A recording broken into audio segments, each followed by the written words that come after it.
First video in a while. We're going to start it off with an unboxing from my favorite eBay seller, Wolf Creek Saw Shop. Thanks, Ryan. I had a great one last time, now I got a new one. Add to the collection. This build here I've been working on is a pre-EPA 372 XP. I've been wanting to build a 372 for a long time. I wouldn't say I'm a expert engine builder, engine porting. I wouldn't say I'm an expert by any means, but I've done a few now. I'm pretty good at it, comfortable with doing my own stuff. I don't do anybody else's stuff. This is all just for me. It's a hobby. But I've been wanting to do a 372 for a long time now. I was able to find one real cheap, local. Guy was getting rid of it. It was blown up, missing parts, whatever, so it was perfect. But parts just came in today, so very anxious to get going on this build. You can see by the workbench here, I'll bring you in closer, but we pretty much have this 372 completely stripped down. New highway air filter, ignition coil, was missing that. Got a new highway pop-up cylinder piston. I think I went big bore on this, 52 millimeter. Stock is 50, so that'll put it right about 74 cc's. Gaskets, bearing seals. I did get new crank bearings. I don't know if I got them from Wolf Creek though. Let's open this one, see where this is from. I think I still have more parts coming. This isn't all of it, but I think the total parts list was about $400. It was like $407. So I picked this saw up in a 3-saw deal. I got a 390 XP, a 370, a 372 XP, and a 365 for $200 from a local guy. So it was an absolute steal. And $400 on this build. I don't know, it's going to put me right about $500 total for this 372. I mean, it's a $1,000 saw all day long. Oh, no, that's not crank bearings. What is that? That looks like the flywheel. I got another project I'm doing. Well, I have a lot. I'll show you, but I got a little 242 XP a while ago, and if you know anything about them or heard stories about them, they were like the fastest, highest revving saw Husky ever made. So I found one. It was missing a couple parts. I replaced it, but I couldn't get spark. Could not get spark. So got coils. I got the ignition coil for it, and I'm swapping out the flywheel just in case. Like the magnet wasn't too strong on it, so I'm out of options. I don't know what else it could be. I swapped out the wire. I put new wiring, new kill switch, new coil, new ignition, because that has 2 on it. That one has 2 on it. One underneath the top cover by the carburetor, and then another by the flywheel.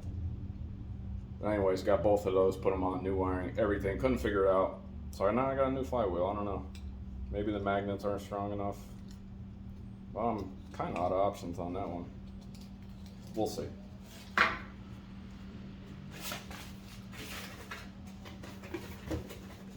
That's it for parts.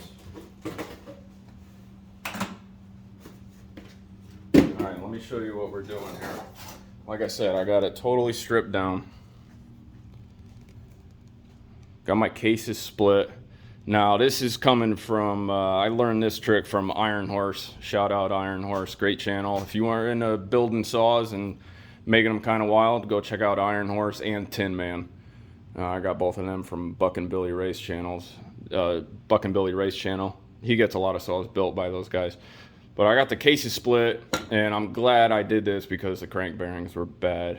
They were not smooth at all. So split the cases, polished the whole bottom end here, and now I'm flowing the cases. That's JB Weld in there.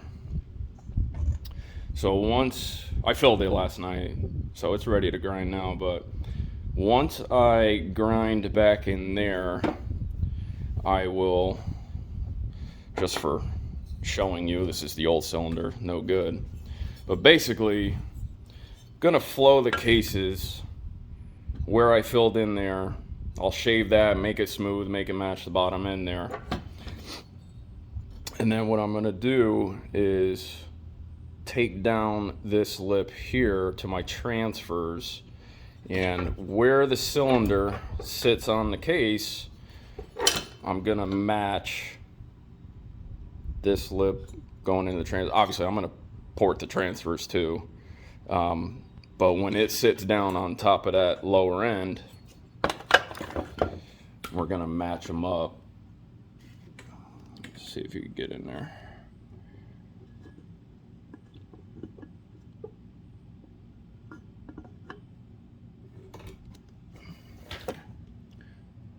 We're gonna match them up so it's nice and smooth. Again, doesn't look like much now because I haven't even started grinding yet. Because the stock saws, where I filled in here, it's a lip. It's basically like a 90-degree shelf. And the way the air comes from the bottom end and up, it has to go over that shelf and then up the transfers. Well, watching Ironhorse do it, he explained it really well. It's a 371 XP he built for bucking. If you want to go check it out, and I'm sure, you know, obviously he explains it way better than me, but basically the flow of air from your bottom end from your charge is just much smoother when you port the transfers, and it's just a much smoother transition.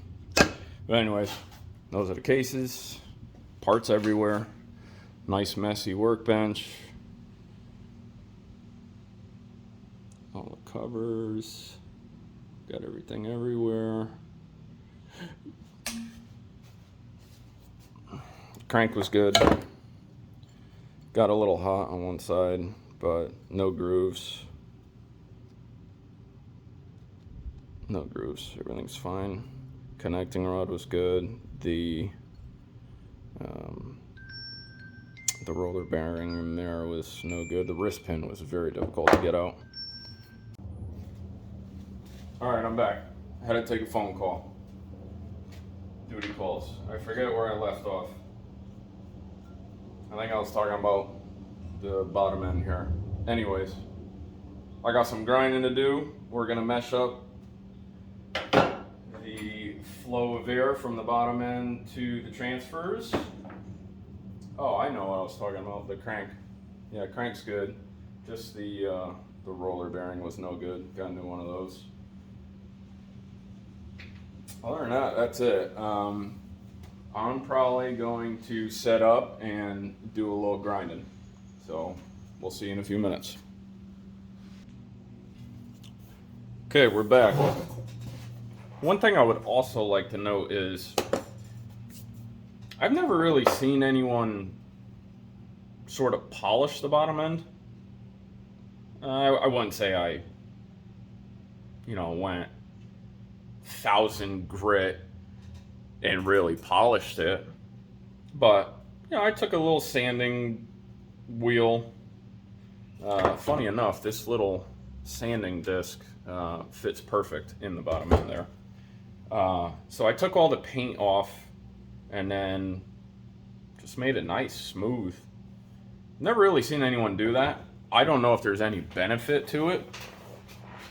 It's not going to hurt, surely. If anything, you're going to pick up a little case volume with removing the paint. Smoother airflow. Well, it's the charge, really. Can't hurt. I don't know. But if anybody has any thoughts, opinions on it, or if you've done it, let me know. But I haven't seen anybody do it. I'm sure somebody has somewhere. but the channels I watch, I'm talking about. But I did it. I don't know. I like the way it looks.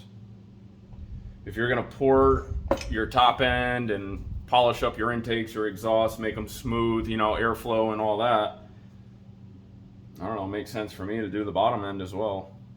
So I did it on my last build. I did on the 281. I built a 281. I did it on that one. I mean, it runs great. So it's not like anything bad happened. I guess we'll see. But anyways. Hey, Mike. Okay, had to pause you for a minute there. One of the neighborhood kids stopped over in the garage asking if my kids were home, if they wanted to go out and play, ride bikes, whatever. Nice kid. Anyways, we're gonna do some grinding. And also, I use a little Dremel here. It's a smaller model. It's more for like wood engraving, metal engraving, whatever. It doesn't really do crazy RPM. It could, but it's very rudimentary, cheap. I'm not a professional at this by any means. I do it for myself and it works great.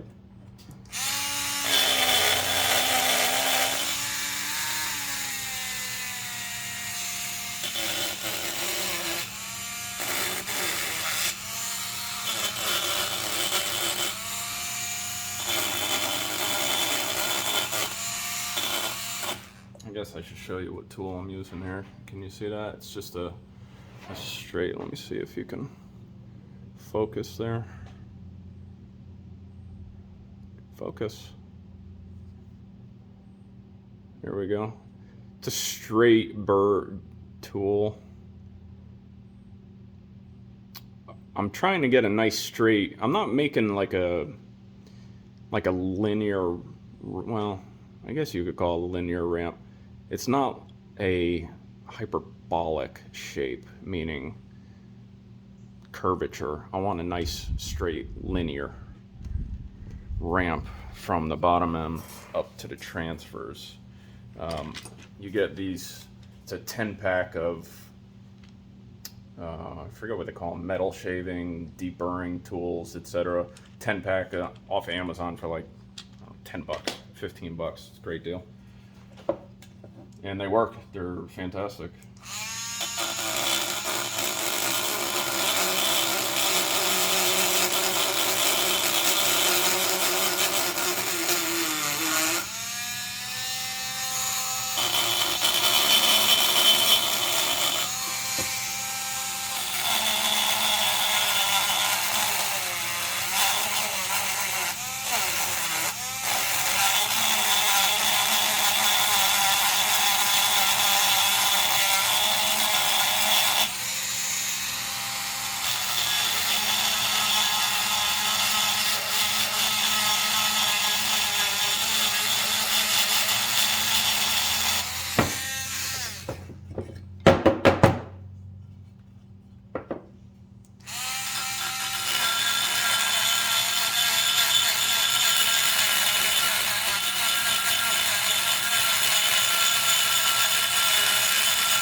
You guys see that okay?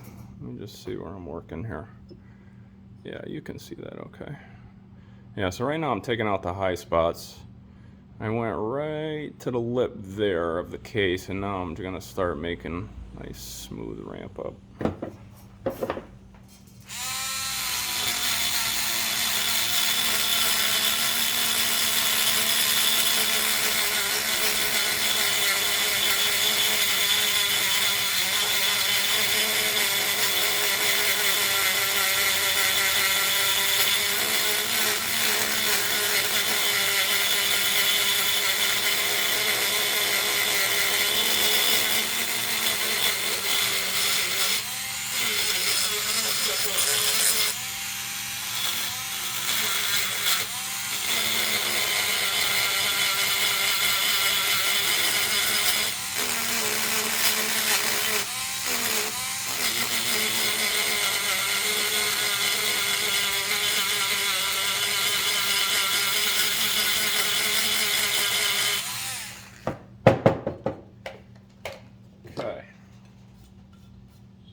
see if we can show you here.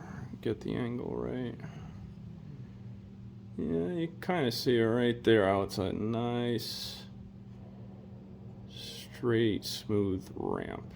Right there. No dip.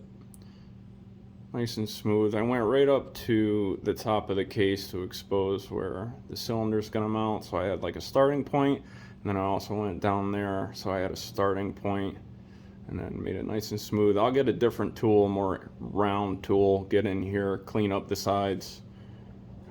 But that's all filled in with JB Weld. JB Weld's relatively soft. From what Ironhorse was saying, you don't get a lot of heat down here, so you can use the JB Weld.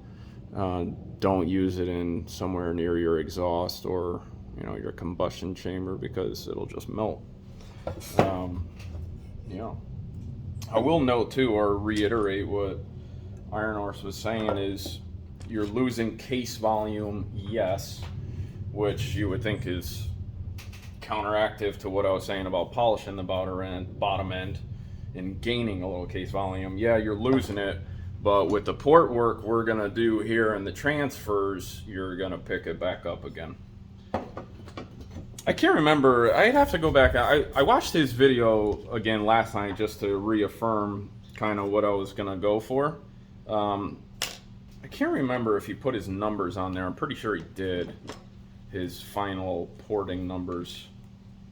I'd have to go back and look, but I know when Ironhorse builds a 371 or a 372 for bucking, you watch bucking run that, so I've never seen a man happier in my life.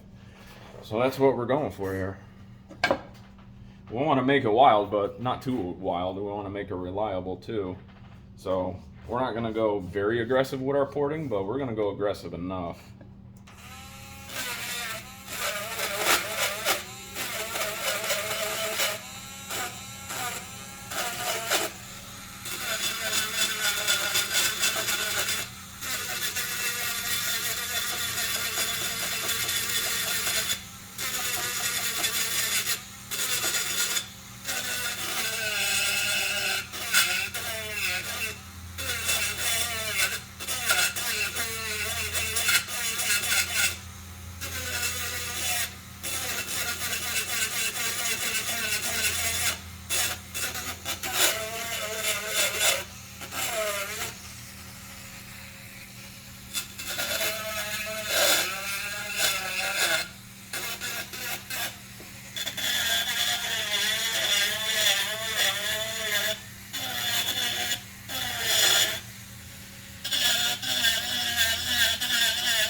Okay, looks pretty good. Again, JB Weld, it grinds very easy. When we start getting into the cylinder, you have a lot more resistance there, especially these new Titanical, or however you pronounce them. I'm not very good at them, at pronouncing it. Titanical, very hard. I've done all of my, so I've built, let me see here. Let's take a count.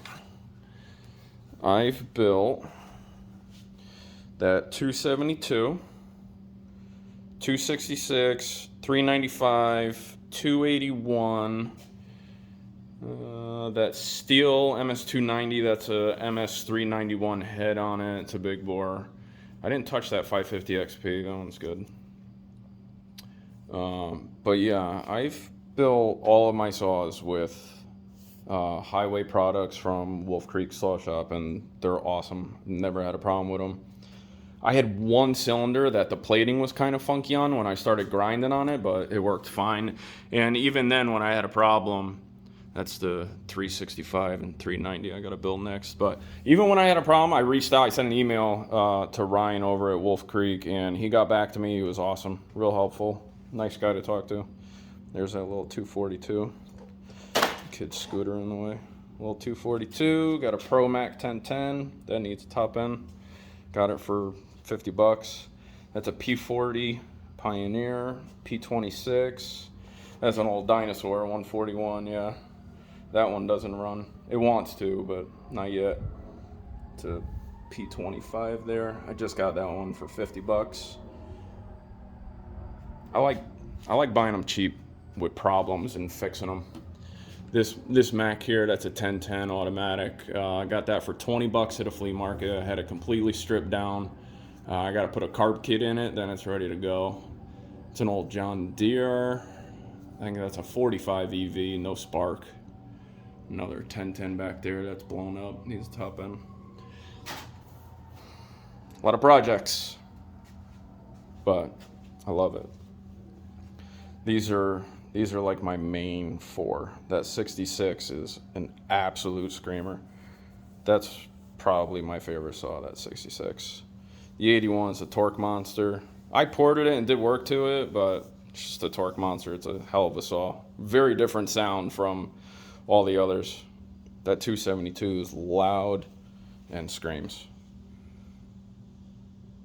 But I just love that 66. Here's Wolf Creek right there. Shout out. All right, let's get back over here. Okay, I'm gonna do more grinding and then I'll come back. Okay, we've got our grinding done here on our bottom end. Cleaned that all up. Nice smooth ramp there.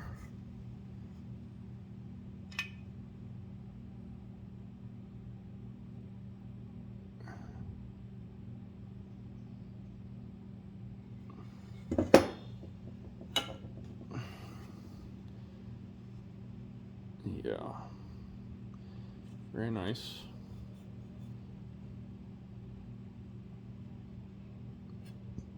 Look at that. Yeah.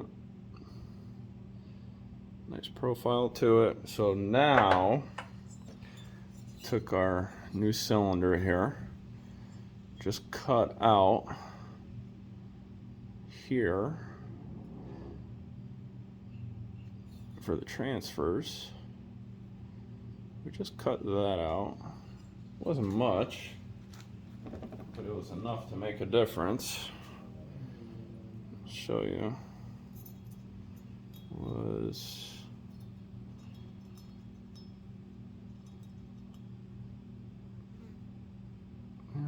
maybe that big, something like that. Cut that out. So what we'll do now is we'll grind all in here, smooth that out, make it flat with the deck. We're not gonna run a base gasket.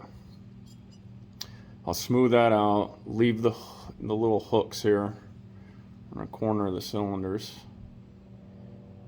just so it marries up to the case nice. Then we're gonna get in here, we'll file that bridge down, we'll get into the transfers, widen them out. I'm not gonna touch the upper transfers, but I am gonna get down in there and widen them out. It's a nice cylinder, and I'll tell you what, Wolf Creek, nice products. Highway, nice products. I've never had an issue. Didn't come like this. I cut it, don't forget. Okay, see the difference here. That's untouched side, and I cut that out there, but no grind work on this side.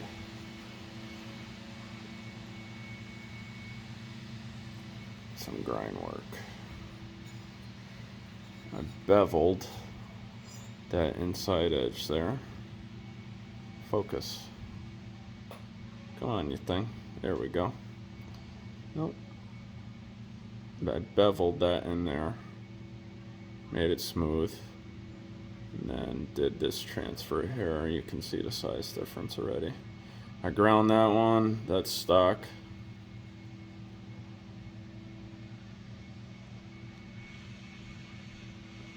Got all inside there. Still working it out. But you can see the difference. And that's inside the cylinder. And when you match it up, I'll show you here how it looks in the case with the flowed case. Nice smooth transition right in there. Right from the bottom end of your charge up to your transfers. Nice big transfers in there.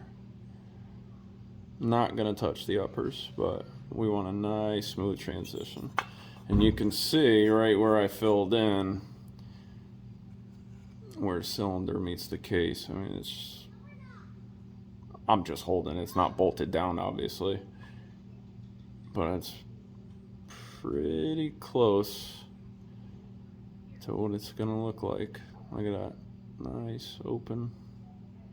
Looks good. Happy with it so far. And again, I watched the Ironhorse's channel, and he was doing this with a 371, and it really intrigued me because so far I've done the kind of basic porting engine work stuff, you know, exhaust timing, intake, you know, really nothing crazy, base gasket delete, whatever, but I want to do something different on this saw, and that's what we're going for. Excuse me, I'm trying to make a YouTube video here, ladies.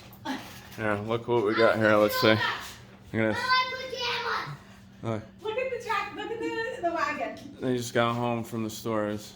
I want to lay down. Say hi to everyone. Hi. That's my wife, the blonde and the white, with our daughter, the blonde, and then our friend in the brunette, the black, and the other brunette, the little one.